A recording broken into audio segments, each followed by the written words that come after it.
Hello friends, welcome to my channel mister classes. आज हम लोग veto power of the president यानी राष्ट्रपति की शक्तियों के बारे में चर्चा करेंगे। मैंने पिछले क्लास में आपको बताया था कि न्यायिक शक्ति कौन कौन सी होती है राष्ट्रपति के पास। मैंने सैन्य शक्ति के बारे में बताया था। राष्ट्रपति कैसे कैसे आपातकाल लगाते हैं, मैंने ये भी आपको बता दिया था। इसका लिंक डिस्क्रिप्शन में दे देंगे, आप वहां से जाकर उसको देख सकते हैं। तो चलिए आज हम पढ़ते हैं राष्ट्रपति की वीटो शक्तियां यानी veto power of the president. तो वीटो एक लैटिन शब्द है। वीटो क्या है? एक लैटिन शब्द है जिसका अर्थ होता है रोक लगाना। जब राष्ट्रपति किसी विधेयक पर रोक लगा देते हैं उसे ही वीटो कहते हैं। जैसे मान लीजिए लोकसभा और राज्यसभा से कोई विधेयक पास होकर राष्ट्रपति के पास जाता है, तो राष्ट्रपति अगर उस विधेयक पर रोक लगा देते हैं तो उसे हम क्या कहते हैं? वीटो कहते हैं। यह तीन प्रकार की होती है। पहला होता है अत्यंतिक वीटो यानी एब्सोल्यूट वीटो। एब्सोल्यूट वीटो क्या है कि राष्ट्रपति जब विधेयक को पूरी तरह रद्द कर देते हैं। ठीक है, जब लोकसभा राज्यसभा से कोई विधेयक पास होकर राष्ट्रपति के पास जाता है और वहां राष्ट्रपति उनको रद्द कर देते हैं तो उसे हम क्या कहते हैं? अत्यंतिक वीटो। लेकिन अब यह समाप्त हो चुका है। इसका यूज अब राष्ट्रपति नहीं कर सकते हैं, इसका प्रयोग अब राष्ट्रपति नहीं कर सकते हैं क्योंकि इसे खत्म कर दिया गया है।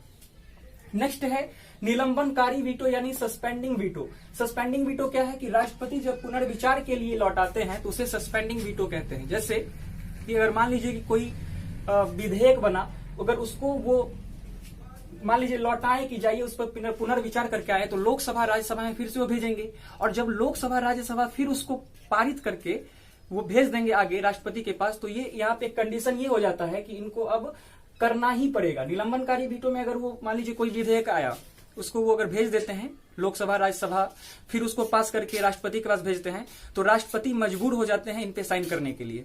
ठीक है, तो ये आपको निलंबनकारी। इसमें कंडीशन ये होता है कि अगर राष्ट्रपति अगर मान लीजिए भेज देते हैं लोकसभा राज्यसभा, फिर उसको पारित करके भेज देता है जिस विधेयक को, तो फिर उस पे ये है कि राष्ट्रपति मजबूर हो जाते हैं कि इन पे साइन उनको करना होता है। फिर नेक्स्ट है आपका जेब वीटो यानी पॉकेट वीटो। राष्ट्रपति जब किसी विधेयक पर हस्ताक्षर न करे और ना ही पुनर्विचार के लिए लौटाते हैं तो उसे पॉकेट वीटो या जेब वीटो कहा जाता है। जैसे कोई विधेयक आया, राष्ट्रपति का मन उस पर साइन करने का नहीं हुआ, पुनर्विचार करने के लिए अगर भेजेंगे तब तो फिर अगर मान लीजिए कि लोकसभा राज्यसभा से फिर वापस आ गया तो फिर उनको साइन करना मजबूरी हो जाएगा, फिर तो करना ही पड़ेगा। तो इसलिए यहाँ पे ये जेब वीटो यानी पॉकेट वीटो का यूज करते हैं। तो राष्ट्रपति के पास एक और पावर दिया गया है कि अगर मान लीजिए कि जो विधेयक उनको अच्छा नहीं लगता है तो वो अपने पॉकेट में ही यानी रख लेंगे, उस पर साइन या हस्ताक्षर नहीं करते हैं और इस पे पुनर्विचार के लिए भी नहीं लौटाते हैं, उसे ही जेब वीटो कहते हैं। ठीक है, पॉकेट वीटो कहा जाता है। तो देखिए, एक डाक संशोधन विधेयक 1986 लाया गया था। डाक संशोधन विधेयक 1986 लाया गया था। उस समय हमारे जो राष्ट्रपति थे ये ज्ञानी जैल सिंह थे, उन्होंने इस पे पॉकेट वीटो लगा दिया था, उस पे उन्होंने साइन ही नहीं किया था।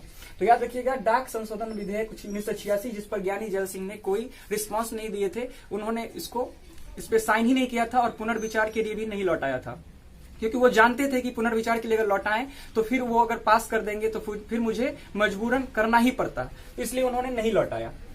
नेक्स्ट है राष्ट्रपति की विशेषाधिकार शक्ति। मैंने पिछले क्लास में आपको विवेकाधिकार शक्ति के बारे में बताया था, यहाँ पे विशेषाधिकार शक्ति है। ठीक है, तो इसमें क्या है कि राष्ट्रपति पर दीवानी मुकदमा चलाया जा सकता है।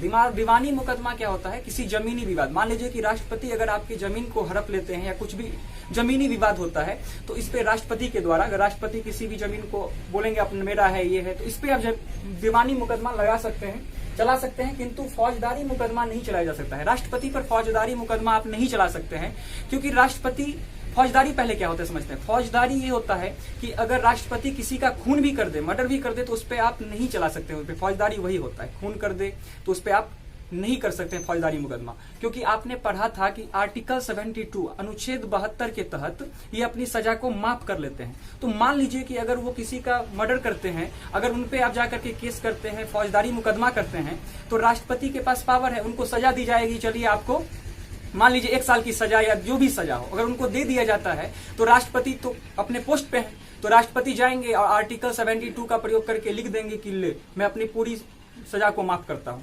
तो आप कुछ नहीं कर सकते क्योंकि राष्ट्रपति के पास ये पावर दिया गया है। लेकिन संविधान में एक और बात कहा गया है कि राष्ट्रपति पर फौजदारी मुकदमा चलाया जा सकता है कब? जब वो पोस्ट से हट जाए, राष्ट्रपति के पद से क्या हो जाएंगे, जब वो चले जाएंगे तब दूसरे राष्ट्रपति बनेंगे, तब उनका पावर क्या हो जाएगा, खत्म हो जाएगा। तब उन पे आप क्या कर सकते हैं, ये फौजदारी मुकदमा को चलाया जा सकता है। तो गजब का संविधान लिखा गया है। लेकिन जब वो पोस्ट पे बने रहेंगे, जब वो पद पे बने रहेंगे, तब उन पे आप फौजदारी का मुकदमा नहीं चला सकते हैं, दीवानी ही चला सकते हैं।